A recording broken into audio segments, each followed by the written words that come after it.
Hi, this story is called Into, Once, and Back Again. Please help me. Yellow walls, spotted with water damage and mold. A floor lamp of frosted glass atop a black pillar in the corner. No light otherwise in this makeshift conference room, gone gargantuan by lack of a table. He pressed the retractable wall, pulling on the handle and guiding it through its shrieks. What unfolded before him, panel by panel, was identical save a door in the opposite corner, and a whiteboard upon which I have seen the hollow face of God was scrawled in his handwriting. A red marker, uncapped and dried out, lay on the floor, but he remained without memory of this time or this space. It was much warmer and brighter than the Ohio winter night he was walking through. Apprehension kept his charcoal-shaded parka on. Fear, a short-ton weight behind his navel, kept him moving. If this is your punishment... He chose not to linger on the details, on how the lamps were flickering, on how that's what he once wrote, long ago at 16, in a fit of dispassionate waning faith in a journal now burned. He moved right through the open door, and into a thin beige hallway full of gateways to elsewhere, an extrapolation of options. Jimmy, all 28 years of him, lived in quiet at his parents' house. After he dropped out of college, after countless youth sports leagues evacuated following the purchase of a jersey, after each spare event of a relationship failed, it was evident that he had lost interest well before the first true step was taken. Left foot, right foot. It felt like a mimicry of forward motion against the vastness of the space. Expanding out of view, the doors looked the same and were spaced at equal intervals. With a mental shrug, the door he chose swung open to reveal a ballroom with a chandelier ablaze with half-height candles. The parquet floor supported old patterned chairs all green and gold around tables enshrouded in blonde linen. All wavelengths transmogrified into quiet, silence, motionlessness. Not a soul in sight. The size of the room, its emptiness and its shadow and its meant for crowds nature made Jimmy uneasy. He awaited the footfall or the rustle that would be his signal to run. Yet, still, nothing. Rooms upon rooms amid the growing malaise and perhaps peace of acceptance. Every night he would curl up with their calico and pore over the history of lands he knew he would never visit and listen to the same albums on repeat. His mother couldn't say lost when Jimmy asked, "Seems so what?" after she trailed off in the inability to say what she truly wanted to say. That she wanted him to seek psychiatric help, and that troubled her oh so deeply. His father remained holed up in his workshop building birdhouses. The monster that lurks, or the monster that in my psyche. He knew in his dread that he was alone, marching ever forward now through the ballroom and into a den with wood-paneled walls and a tattered burgundy couch and Kelly green pillows before a television. He left no trace to track back, for he knew no exit. Only forward motion, sweaty and stuffy and anxious.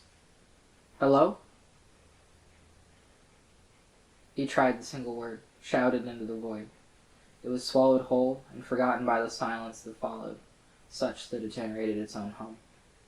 Peace from fear, and fear from peace. He pressed on by turning back. He moved quick through the ballroom, half expecting to see the ghosts of 1920s revelers interrupted by an axe murder.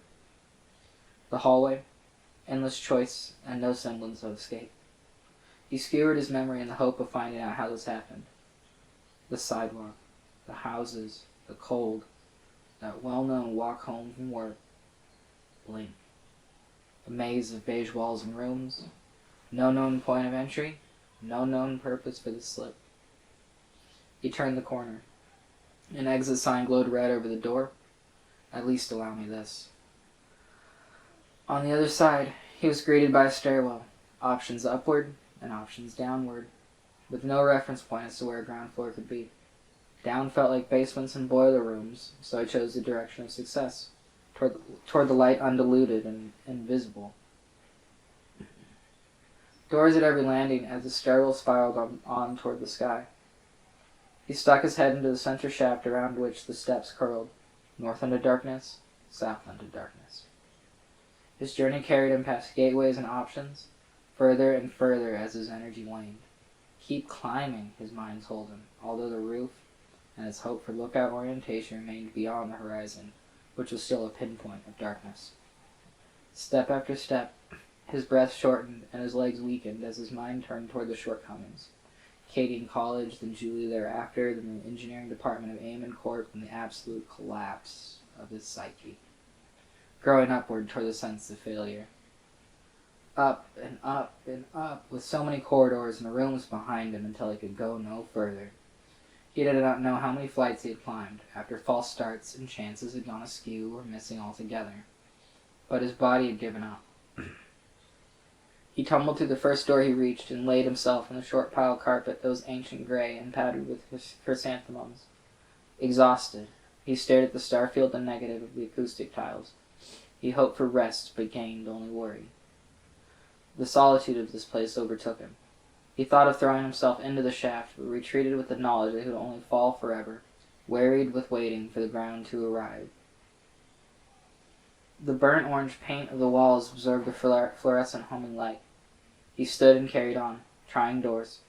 Living rooms of pristine white furniture, and mid-workday offices abandoned, and messy children's bedrooms, and an empty utility closet with a mop sink. He realized his thirst. He turned on the sink to see an outpouring of biliary liquid. Jimmy existed on the edge of memory for the people he runs into from high school around town. The water shifts into bioluminescence, glowing phosphoric as it pours and pours and pours. Jimmy waits for another shift, a continued hope for fresh water as the need to be remembered grows within him. He sighed and turned away as the flow continued unabated with a loud splash against the basin, the sound a welcome relief from the silence. What are the rules? He focused on the hallway and decided to trudge forth along the path before him.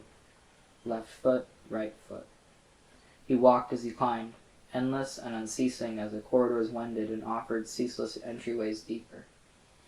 He understood that this was the rest of his life, that there was nothing but the labyrinth now, that he could twist and turn through countless passages only to wind up without orientation. He thought of rest. He thought of his bed.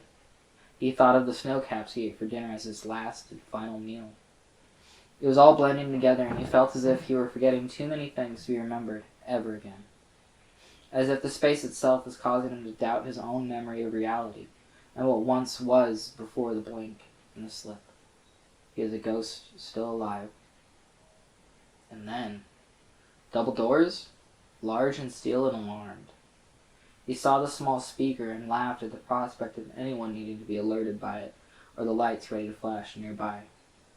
He pushed the bar to open the door. Bells sounded, lights flashed. Frigid air rushed in. Shock rattled Jimmy. He saw black patent leather shoes, clothes of white, and blue masks that accompanied the ragged sound of several people's footsteps at a frantic pace. All these hours without a peep, and now there were others hell-bent on keeping him. He pushed the door against 3 feet of snow, cracked it open enough to squeeze through and out. They were as silent as their creation. Their eyes were shielded and unavailable. Into the snowdrift, the horizon a blank of blinding sun. Jimmy looked back to see a small outbuilding, black against the blue of the sky. Thank you. Like and subscribe for more. Hopefully I'll be posting these as often as possible.